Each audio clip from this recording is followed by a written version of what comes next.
I'm out playing in the front yard with my dogs this morning. Wanted to talk with you about dogs that won't come when you call them. I had a video from one of my puppy adopters yesterday. They were trying to catch their dog. It was running around and around the house. They were trying to catch it. They sent me a video. What do? We're trying to catch the dog. And here's what happens is we get a disconnect between training that we've been doing and applying it to a real world situation, applying the training that you're giving your dog to a real world situation. For example, I had taught them how to hand target with their dog, which is the dog comes to your hand. Let's see if I can get somebody to do it. Comes to your hand and you reach down and you touch the collar. Okay? And you can train them that with their food. And they had come down here for some training, and we were doing puppy ping pong. The dog comes to your hand for the food. You can do it with their breakfast or whatever. And then when they come to your hand, then you grab where the collar is. But what happened was this dog started zooming around the house, and they didn't think of that. They're saying, hey, what do we do? What do we do? And I said, do the hand targeting. You have to think when things are going wrong, you have to apply the skills that you have learned. What happens is people get all upset and excited and I can't get my dog, and they don't refer to the training that they gave their dog and the training that they got for themselves. So you do want to remember that all these things that we're practicing aren't just to practice. They're not just something that they do when we're teaching it to them. It's something that we want to apply to all the real world situations. And I wanted to talk with you about calling your dog and deciding if you're going to use the name only. I mean, you rarely hear somebody out in public yelling, Fido, come. You know, they just use the name Fido, and they use the name for come. And that's fine, but the thing about it is you have to remember to, if you're going to use the name for come, the name has always got to be a positive. When you call the dog's name, you have to reward them for coming to you.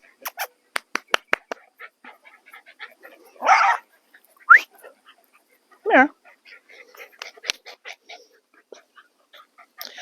And if you're calling a group of dogs, I usually just use a tap on my leg, or I use a whistle. Yeah. So they know that we're moving, because I'm not going to sit here and go, Barkley, Shelby, Matt, blah, blah, blah, blah, blah, blah, rush. You know, you can't do that. So if you have a pack of dogs, then you want to come up with some certain ways that you call them to move with you, walk when you walk, stop when you stop. But if you have an individual dog, then you can just call it by its name. But what happens when we use the name is sometimes we'll end up using the name, and look at, we're all guilty of this. We'll say, hey, okay, that is my correction tone. Everybody here jumped when I said, hey, whatever they were doing, they stopped it, okay? It doesn't matter what they're doing. That's why I don't teach leave it and put the treat under my hand and all that kind of stuff. These dogs know that when I say that, they scatter. It doesn't matter what they were doing. They all figured they were doing something wrong, and that's fine. But what tends to happen is we'll say something like, Storm, you know, and we do it in a negative way. And then we expect Storm, you know, to call Storm to us. So if you're going to use the name for come, you have to be very careful about the tone that you use when you call the dog. Come on, let's go. You want to play with your big red ball, Laddie? You want to play with your big red ball? Go. Shelby. There we go.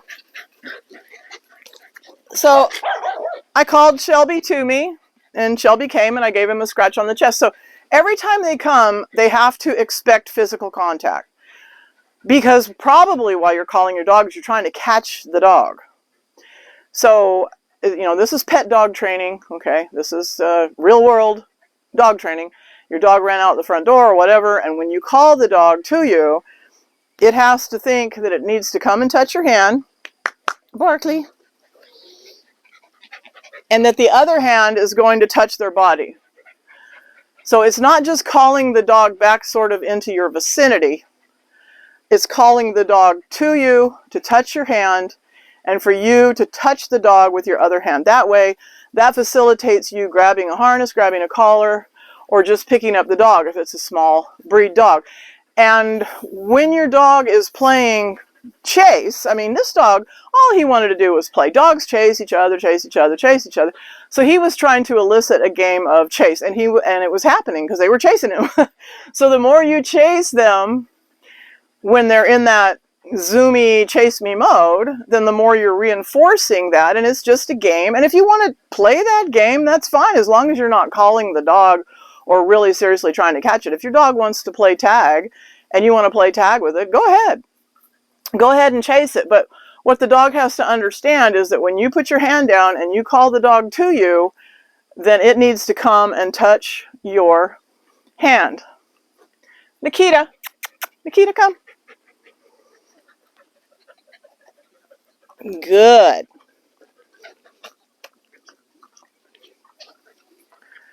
Now the other aspect to come is that when you call your dog to come, you have to praise the dog. I don't care if you've been trying to catch that dog for half an hour. You have got to praise it. Get off. You have got to praise it when you catch it.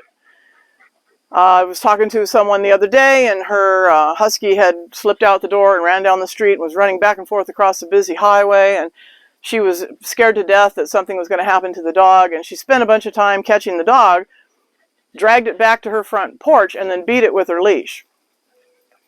Okay, what do you think she taught the dog? Once you get your hands on that dog, you have to praise it lavishly.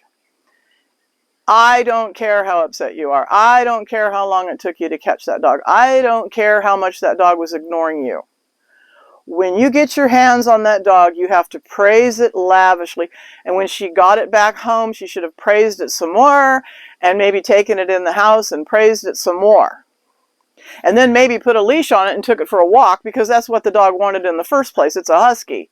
Huskies want to run 40 miles a day. If you get a husky, you better take it out for a good long run, maybe 3 times a day.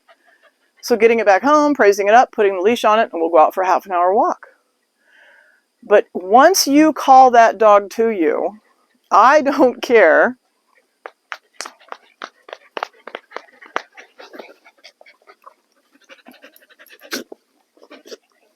and I'm only going to praise 4 on the floor, you know me.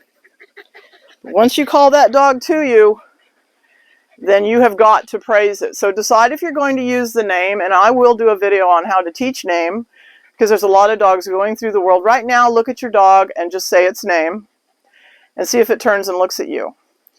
A lot of dogs go through life really never knowing their name or what their name means. So I will do a video on teaching name. So anyway, we're going to get on with our walk, and hope you enjoyed this video. If you have any questions, comments, please drop them in the comment box below. And thank you so much for watching, subscribing, liking, sharing. The channel's growing. I'm having a ton of fun with it. The dogs look forward to making the videos every morning, so it's just a win-win for all of us. So thanks for watching. Come on.